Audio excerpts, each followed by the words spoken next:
Welcome back. With me today from the GRF board is their secretary, Joan Milliman, and yesterday they had their regular board meeting. It did run pretty long. It was over 4.5 hours.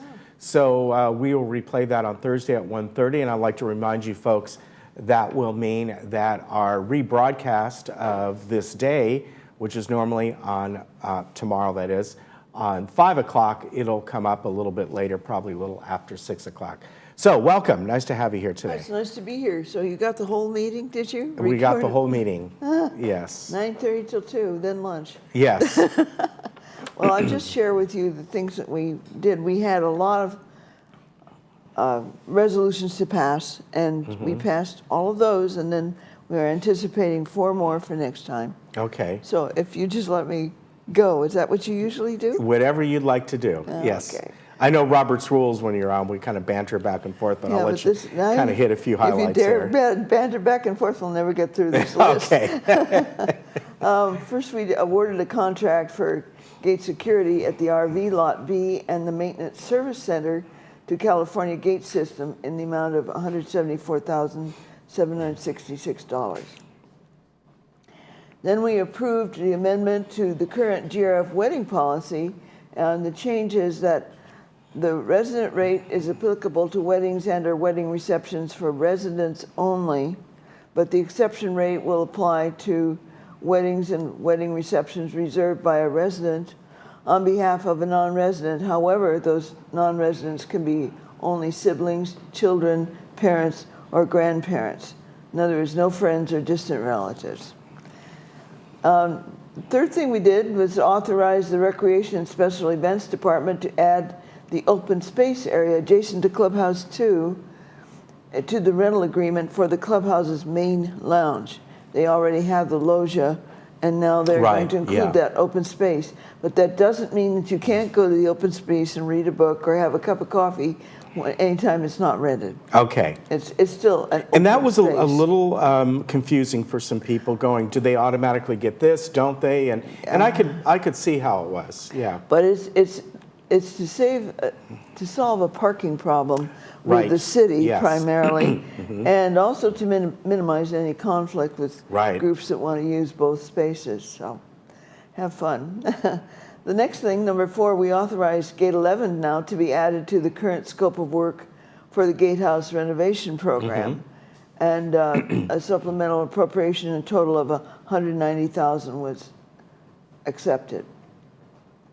Number 5, we accepted the M&C Committee's recommendation for pricing on the new ChargePoint Level 3 electric vehicle fast chargers that are here behind the building, and on an interim basis with a 25 cent per kilowatt hour for residents, 40 cents per kilowatt hour for the public, and no charge for GRS fleet vehicles. Additionally, parking will be set at $2 per hour after the first 60 minutes for both residents and the general public. So these are the fast chargers that are more. The others are not that much.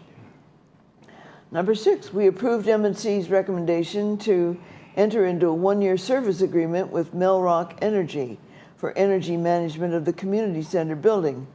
You see, by monitoring and analyzing how a building consumes energy, adjustments can be made to optimize performance, thus saving money and keeping everybody comfortable. Right. So that'll happen within next year. Yeah, very good. 7, we approved Security and Community Access Committee's recommendation to eliminate the use of vehicle decals as of January 1st, 2021. And that's not next year, but following year, everyone's going to be required to have an RFID. A radio frequency identification. And if you choose not to get one, you're going to have to come in the guest entrance and show your personal ID. Okay.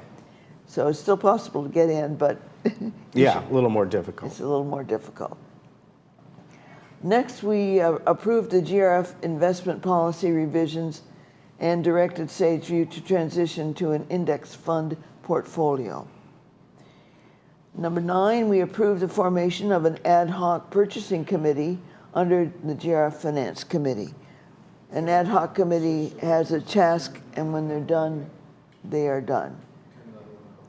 And 10, the thing I was most excited about was we approved a recommended implementation of FARE and Sears short-range transit plan to increase ridership and efficiency on the buses. Yeah. Enhance travel convenience for residents, and authorize the Transportation Division to commence negotiations with Lyft ridership to provide on-demand transportation services during non-fixed route operating hours. And I want to share with you what we have. There are 6 neighborhood routes using one bus each, circulating to Clubhouse 1 every 30 minutes, not every hour. There's going to be one wellness route using one bus traveling to medical plazas and the hospital along Paseo de Valencia and Calle de la Huiza, circulating to Clubhouse 1, again, every 30 minutes. There's going to be one commercial route using 2 buses running concurrently in opposite directions, serving 5 main shopping plazas. Moulton Plaza, that's Big Lots, that area. Stater Brothers Plaza, Stater Brothers. Willow Tree Plaza, with Aldi's and that whole group. The Valencia Center with Mother's Market, and the Oakwood Village with Trader Joe's. Stopping at Clubhouse 1, again, every 30 minutes. Yeah. And Clubhouse 1 serving as the hub for all transfers. They'll operate fixed routes 6 days per week, Monday through Saturday, and suspend service to neighborhood routes and wellness route for 30 minutes each day from 12:30 to 1 for a driver lunch break. And this is not a, it's not a paid break, so we save money on that. Okay. And actually, there's a lot of money saved, about $31,570 for the whole year, and we have more routes. Okay, so very good. Those are the things we passed and that were on the docket to be done at this meeting. And the next business was all postponed for 28 days, but we have to mention it, and they'll be voted on in December. First was the resolution for revised nuisance and harassment policy. And then the next thing was the resolution to increase the GRF additional occupancy fee from $90 to $100. And the next thing was to increase late charges for fees for chargeable services. So if you're late paying your chargeable service, that's always on you to pay that service. It used to be you'd get a $10 slap on the wrist. Right. It's going to be raised to $35 per month per incident. And finally, we will be talking about the approval of the recreation fee policy revisions for 2020. And this took a lot of time because there were a lot of issues, not issues, but a lot of things. Every single one of these, there were 4 different areas that we had to discuss. Okay. And as you say, you got only the discussion that was going to be had. Well, it has to be broken out because there are 4 different areas. So I'm going to tell you what's happening just briefly. Under room rentals, we're going to revise the room resident reservations split to 20% user fee and 80% shared cost. Okay. So that's a little raise in the user fee. And we're revising the room rental exception rates to 100% user fee, no shared cost. So you pay the full rate if you're an outside person.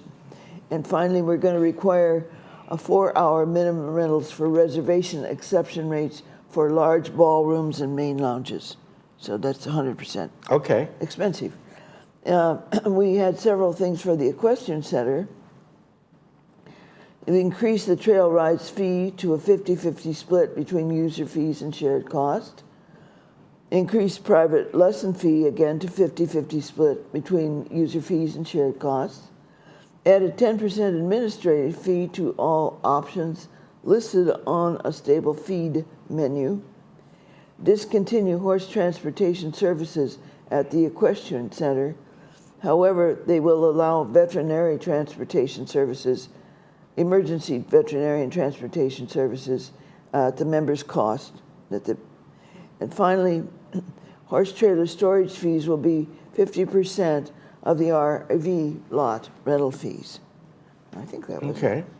All right, now, then the garden center